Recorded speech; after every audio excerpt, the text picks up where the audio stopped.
Olá amigos, como vão? Sejam todos muito bem-vindos a mais um Era Uma Vez. No vídeo de hoje, atendendo a um pedido feito em um comentário a um outro vídeo aqui no canal, eu vou tratar do conflito entre membros da família Gracie, aquela do Jiu-Jitsu, do MMA. E eu vou tratar aqui de um litígio que ocorreu nos Estados Unidos acerca da titularidade da marca Gracie Jiu-Jitsu e daquele triângulo, aquele logotipo que vem sendo utilizado para diferenciar serviços referentes ao Jiu-Jitsu prestados por alguns dos membros dessa família. O que eu informarei aqui decorre da leitura que eu pude realizar das decisões judiciais. Se você, porventura, souber algo acerca do caso que eu não saiba, não tenha dúvidas e deixe o seu comentário para completar ou corrigir eventual informação equivocada. Então o tema é esse e eu espero que você possa me acompanhar em mais um vídeo aqui no canal. Vamos juntos, amigos!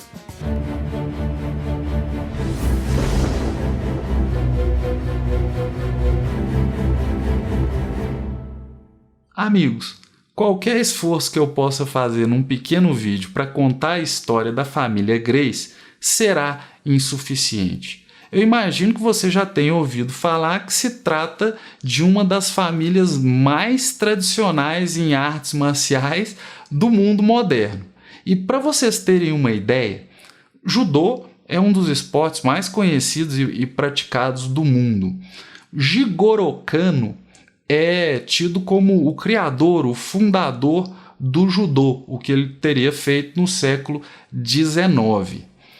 Um aluno do Jigoro Kano, denominado Tsugeniro Tomita, aprendeu o judô e, no começo do século XX, fez uma excursão com seu aluno Mitsuyo Maeda pela Europa e também pelos Estados Unidos.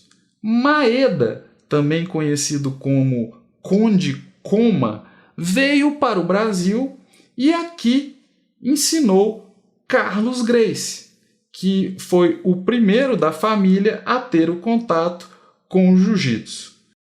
Carlos, irmão mais velho de Hélio, depois ensinou o seu irmão a uma história interessante, segundo a qual o Hélio era um rapaz doente, franzino, e ficava observando ali, até que um dia o irmão se atrasou para dar uma aula, ele deu a aula no lugar do irmão, e o aluno gostou dele, quis continuar tendo aulas com ele. E aí ele foi desenvolvendo o jiu-jitsu. O certo é que os irmãos Carlos e Hélio Gracie não só aprenderam, ensinaram, como criaram uma família que é um verdadeiro batalhão de lutadores de jiu-jitsu.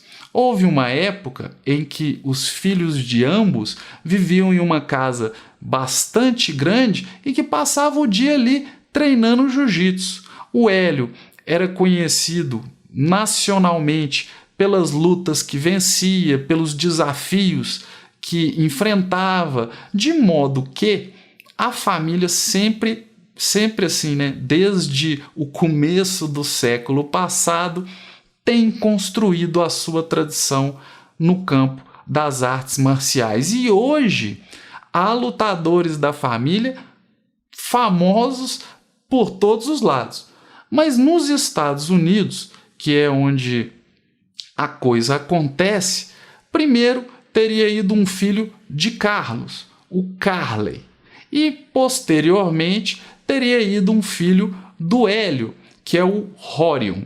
O Rorion é alguém que eu conheço mais, porque foi uma das pessoas que criou o UFC, colocou o irmão dele lá, o Royce. Eu lembro claramente do UFC quando apareceu lá em Uberlândia. A gente alugava as fitas de VHS para poder assistir às lutas e ficávamos impressionados. Ali foi que eu comecei a conhecer a família, que depois, logicamente, com outros irmãos, foi apenas reforçando aquela tradição e aquele respeito que eu já tinha por eles.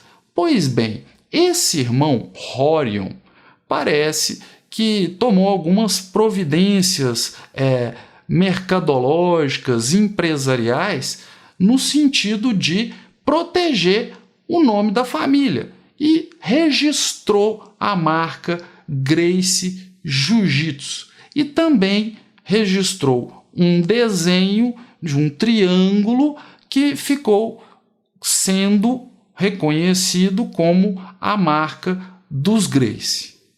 Porém, o que ocorre é que, nos termos ditos no processo, existem pelo menos 38 Gracies envolvidos com jiu-jitsu, de modo que surgiu uma situação que seria basicamente a seguinte: imagine você com uma série de irmãos e primos, e a sua família é tradicional pelo serviço de padaria, pelos pães. Aí vai um familiar e registra esse nome de família, impedindo que outros possam utilizar esta expressão para exercer a sua atividade. Então, foi isso o que tem sido dito, né? Lógico, pode haver versões diversas, mas foi isso o que o Horion teria feito. Assim, esse Carley, que disse agir em nome de vários membros da família, eu não duvido. Eu vi, por exemplo, o Renzo, que é outro grande lutador da família, criticando o Horion, ao que parece uma divisão meio que entre os filhos de Carlos e os filhos de Hélio, embora tenha sido todo mundo criado junto, um aprendendo com o outro, mas quando a questão é de negócios, o problema é mais embaixo.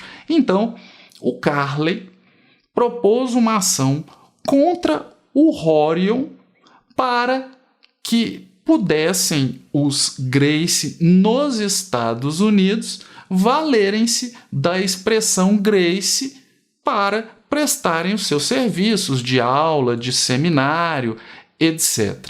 Mais especificamente, eu vou até colocar aqui a imagem, o que foi que o Carley pediu na ação que moveu contra o Horion. Antes disso, não é só Carley e Horion, é Carley de um lado, Gracie USA contra. Então, existem pessoas jurídicas envolvidas.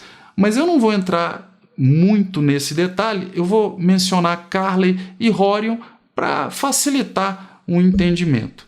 Então, o Carley propôs uma ação pedindo o seguinte: que fosse cancelado o registro da marca Gracie Jiu-Jitsu, que o Horion fosse condenado a indenizar o Carley pelo registro falso ou fraudulento, que fosse condenado por ter feito propaganda enganosa, difamação, por ter interferido no cumprimento de contratos alheios, por ter praticado infração ao direito das marcas nos termos da lei da Califórnia, por concorrência desleal, por tentativa de monopólio e por propaganda falsa e em violação ao direito federal norte-americano.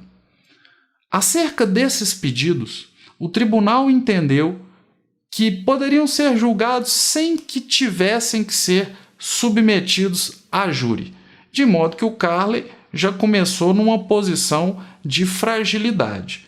Em sua defesa, o Horion, além de contestar o que foi pedido pelo Carley, também apresentou um pedido contraposto, ou pedidos contrapostos, que consistiram em pedir que o Carley fosse condenado pela utilização da marca Gracie Jiu-Jitsu e pela utilização do logotipo referente ao triângulo, e também que fosse condenado ao pagamento das custas do processo e honorários.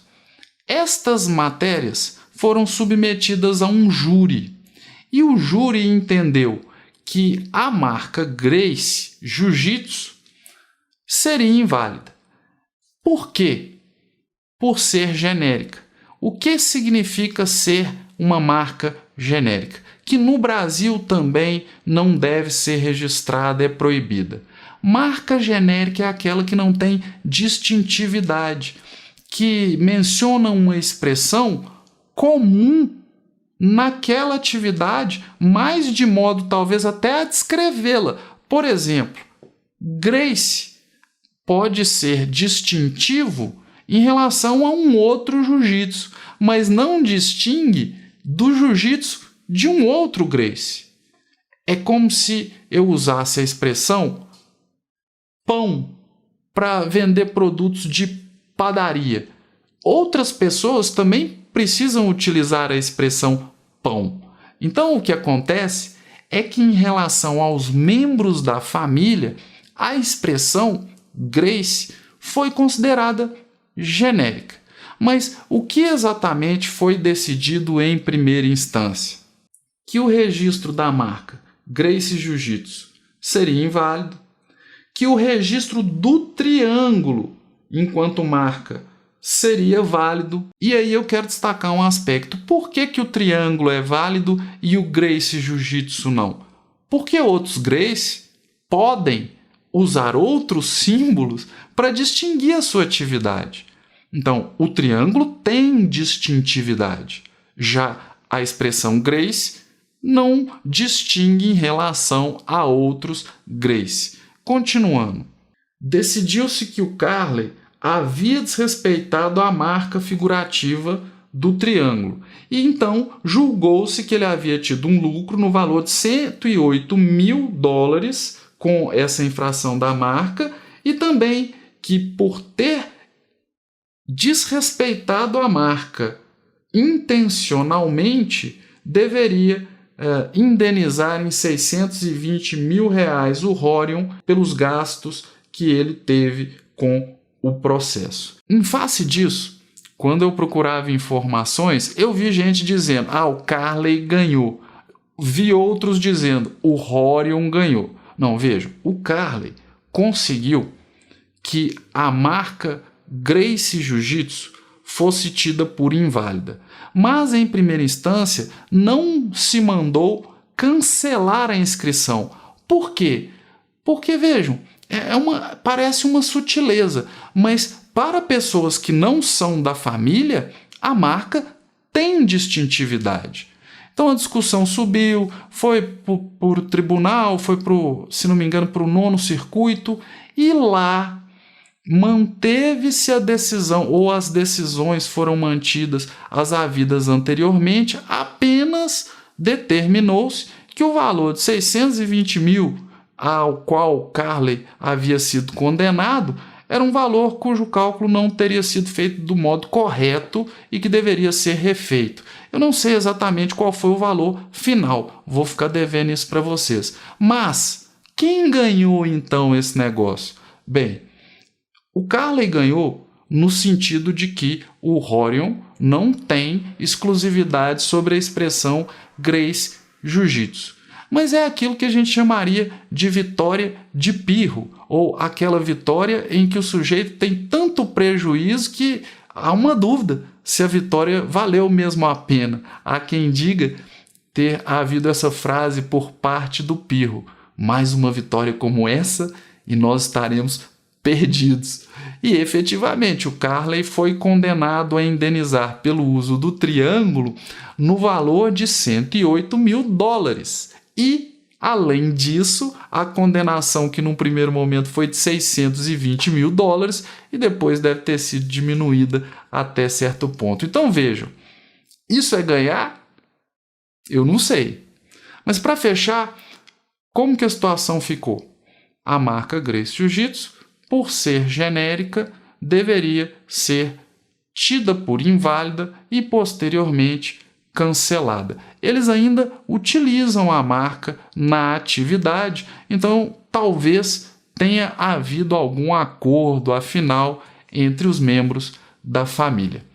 Bom, gente, sobre esse caso é isso. Existem outras ações que o Rorion tem movido para proteger a sua marca. E para fechar, no Brasil, o Rorion também tem registrado a marca Gracie para produtos de vestuário.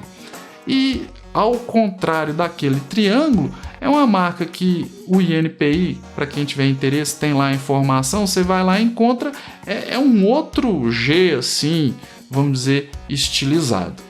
Bom, é isso, amigos. Obrigado pela atenção mais uma vez.